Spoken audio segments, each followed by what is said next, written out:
καλή. Ο κατάλογος που ζητήσατε. Ευχαριστώ. Για να δούμε. Καπέλα για πάρτι. Ωραία. Πινιάτα. Ωραία. Συντριβάνι σοκολάτας. Τέλεια.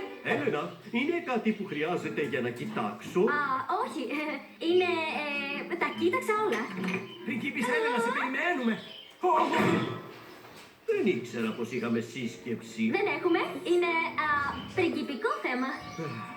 Καλά, κι εγώ είμαι μόνο σύμβουλος. Θα είμαι στη Βασιλική Βιβλιοθήκη να μαζεύω σκόνη μαζί με όλα τα παλιά βιβλία. Τέλεια.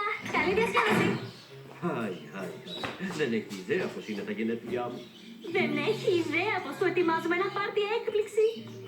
Παραλίγο. Λοιπόν, τώρα κλείστηκε στη βιβλιοθήκη. Οπότε έχουμε το ελεύθερο και έχω ένα κατάλογο με όσα χρειαζόμαστε. Πάω να φτιάξω στον Εστέμπαν την αγαπημένη του τούρτα τρες λέτσες.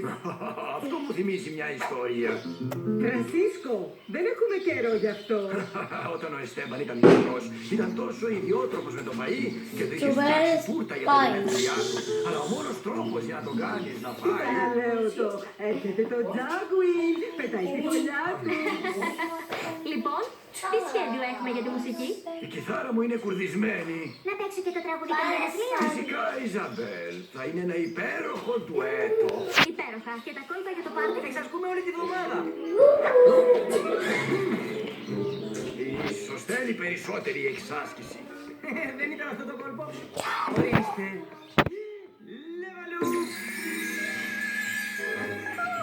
Μπράβο! Ευχαριστώ. Το δώρο μου. Ευτυχώς που κράτησα την απόδοση. Συγγνώμη, έχασα τη συγκέντρωσή μου. Πρέπει να δουλέψω με αυτό.